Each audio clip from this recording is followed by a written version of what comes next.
Hi everyone, and welcome back to another episode of Damn Canada by me, Dee Dee. If you're new here, hi, hello, and welcome. Here on Damn Canada, we like to cover all the lesser known murder, mystery, and mayhem cases that go on here in Canada and Canada only.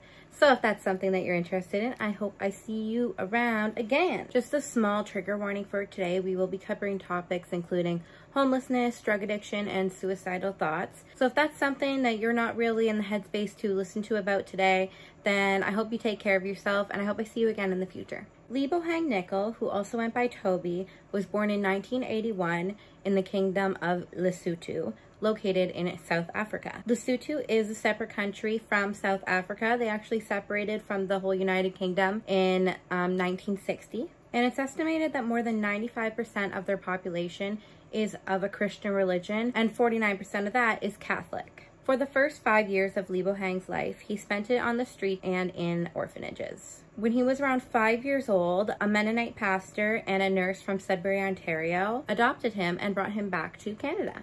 It was said that at the time he was the only black kid at the school that he went to in the mining town, which made that experience just that much more difficult on Lebohang. He said that he would get called the N-word at least twice a day, along with having rocks thrown at him. But the bullying didn't hold him back, and he ended up joining the ski team, the soccer team, and he ran track. He graduated from high school and got a job at the local Tim Hortons and worked his way up to manager. He had his own place to live, he coached a kids' soccer team, and was very involved in his community. He was very easy to get along with and had tons of friends. But no matter how much Lebohang involved himself and had his friends and family around, he still had this feeling that he just didn't belong. At this point in his life, he really didn't know that much about mental health.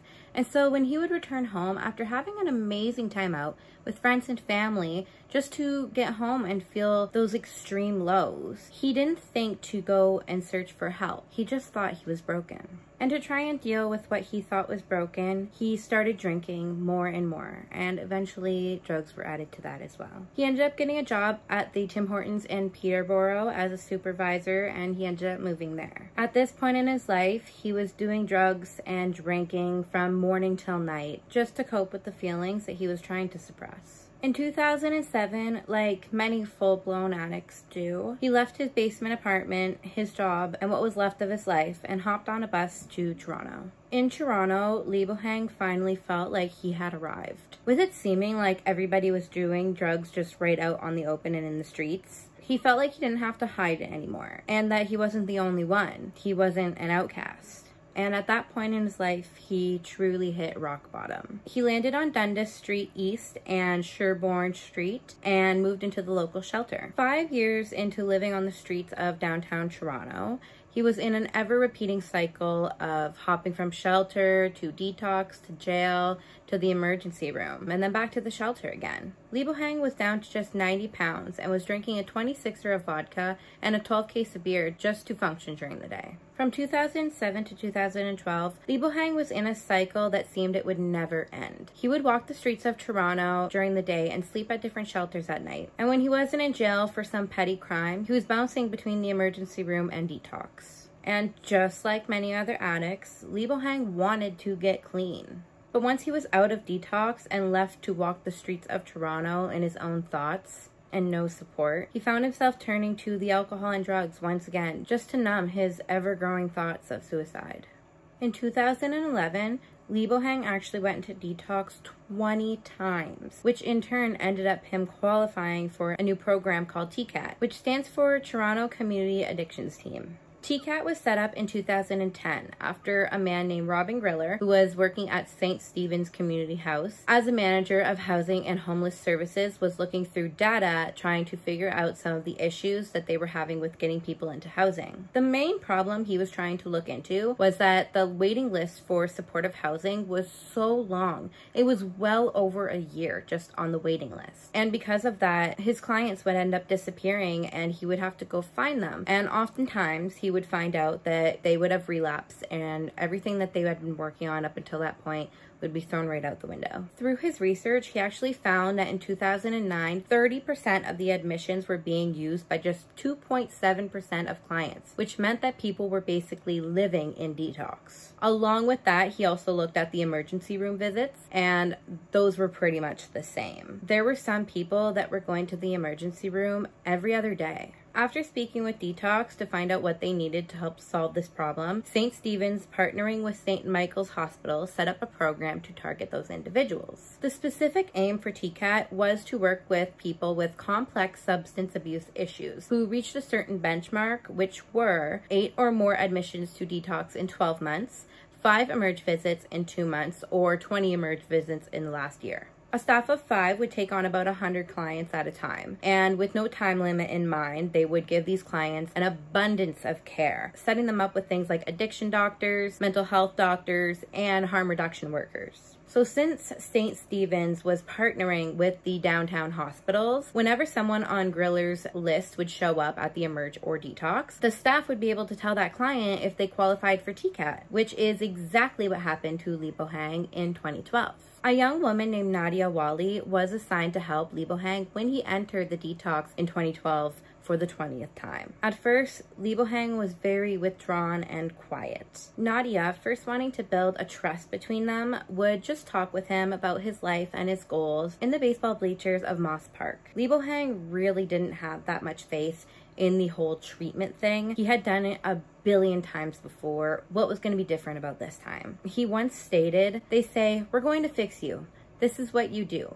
You're going to make your bed this way. You're going to read this. And if you don't, if you relapse, you're a failure." But this new program was designed differently and with a whole different goal in mind. Their main goal was to open up hospital beds, and they believed that the best way to do that was through harm reduction. It took a few months for Lebohang to fully trust Nadia. It was honestly hard for him to believe that she was only there to support his goals and his life. But once he was able to fully trust Nadia, he told her how he truly felt about everything. He didn't want to be abstinent. He liked drinking. He just didn't want it to ruin his life. He wanted to be able to function like other people and to find balance. Here is a quote from Lebohang. "I wanted to function like other people. I wanted to find balance. I wanted to be able to be me and to get a handle on my depression.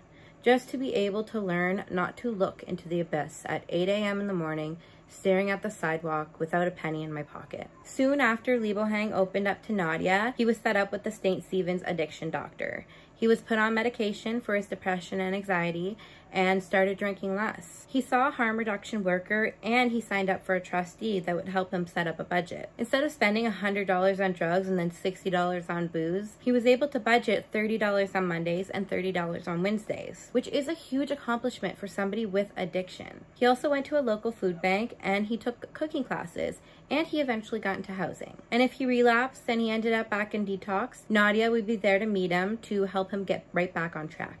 Now, of course, this whole program wasn't a miracle fix. He still had a long road to recovery. He returned to detox many times and even lost his supportive housing in 2013. And he ended up returning to the shelter, a place that he said he hated being, but he also felt the most comfortable. But with hard work and determination, his addiction became tolerable over the years, and he started to become more social and started talking with people. He ended up joining St. Stephen's peer program in 2015 and trained to become a community worker, and then got a job in the drop-in as a support worker. Lebohang said that at this point, he was starting to learn to love life again. His self-worth was next to nothing when he joined the program. People would move away from him on the bus, and people would walk all over him at any chance that they got just because he was homeless and an addict. But being treated as an actual human by Nadia and the people in the program, he regained his sense of purpose and respect back. At one point, Lebohang actually organized a survey for homeless people and their experiences with the police. And he actually took all that information to the Toronto Police Transformational Task Force to inform them of what the homeless people had to say firsthand, which is so amazing of him. He was on the Toronto Harm Reduction Alliance. He volunteered at the Moss Park pop-up overdose prevention site and safe injection sites. He was representing St. Stephen's at City Hall advocating for poverty reduction strategies and shelter services, and also advocating with the Toronto Homeless Drop-In Network. In 2017, he was nominated as an everyday political citizen for his advocacy in poverty reduction through St. Stephen's Community House. His passion was very clear to the people around him. He wanted to help his community and make a change. In November of 2017, Lebohang was leading a workshop on poverty and activism at St. Michael's. At this point, he still drank, but it was manageable, and he hadn't been to detox in years, and he finally had a place to live. By 2020, he was very well known in the Church Street corridor, the Queen Street West area, and Parkdale communities, and of course at the St. Stephen's Community House in the Kensington Market for all his time and volunteering, and of course when he used to live on the streets. He was well loved by everyone that came in contact with him. He wanted to make sure everybody felt loved. If it was your birthday, you would be getting a present whether you liked it or not. That's just how he was. He would literally take the shirt off his back for somebody that needed it. His true passion was to help his community, and that shined through him. And that's why when he went missing on May 15th, 2020, his absence was noticed and concerns grew. It was the beginning of the pandemic and the whole world was in chaos. We all know that. We're still living in it. With a lot of drop-in centers and outreach programs being shut down and closed due to the new mandates being put in place, I can only assume that Lebohang also felt the struggles as well. On May 15th, 2020, Lebohang was seen walking into the Mount Sinai Hospital located at 600 University Ave, wearing a black t-shirt with red or orange writing on the front, light gray jogging pants, and white socks. On the surveillance footage of him leaving the hospital that same afternoon, he was then wearing low-cut shoes, a black jacket with a hood, a large black backpack that had gray on the top of it, and what looked to be the same light gray jogging pants. Around 5:30 that day, Lebohang was last seen around the area of Bathurst Street and Richmond Street West, which is about a 30-minute walk from the hospital. At the time of his disappearance, he was described as being 5'5" and around 130 pounds, with small to medium built body and afro-style hair. He was 39 years old. At the time of his disappearance, there had actually been a reported dozen homeless people or so that had just simply vanished. Now, while most of them have been found over time, Lebohang Toby Nicol has completely vanished without a trace.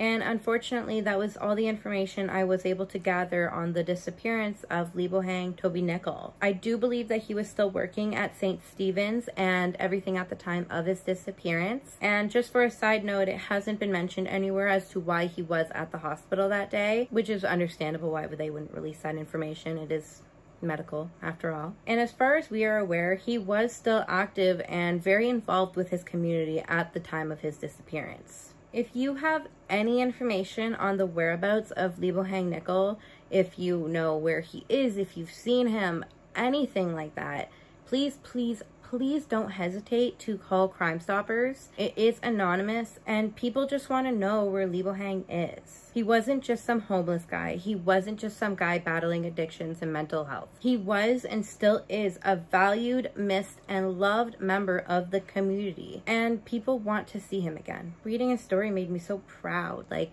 it's not often that somebody can get off the streets and turn their life around like that. It is a very hard thing to do. And he did that, and he wanted to help other people just get better with their lives and be happy. And I hope he's in a good place. I hope he's somewhere out there. I hope maybe he just moved on, decided to go somewhere else. We don't really know, but that would be the best outcome, I guess. He just seemed like such a wonderful, kind-hearted person that was just looking for his place in life, like so many of us are. I really hope that one day in the near future he's found safe and alive and he can get back to his passion on helping the community. So yeah, I guess that's where I have to end the video today because that's all I have for you guys. But like I say, every missing person's case is important. There is no case that is more important than another one. And even if it has the littlest amount of information, I will still do my best to try and cover that case because these people still matter, even if they're homeless and even if there's nobody looking for them. And so with that, I thank you so much for watching this video. Thank you for listening to Lebohang's story, and it is always extremely appreciated, and I hope I see you guys soon. Take care of yourself. Stay safe out there. Bye.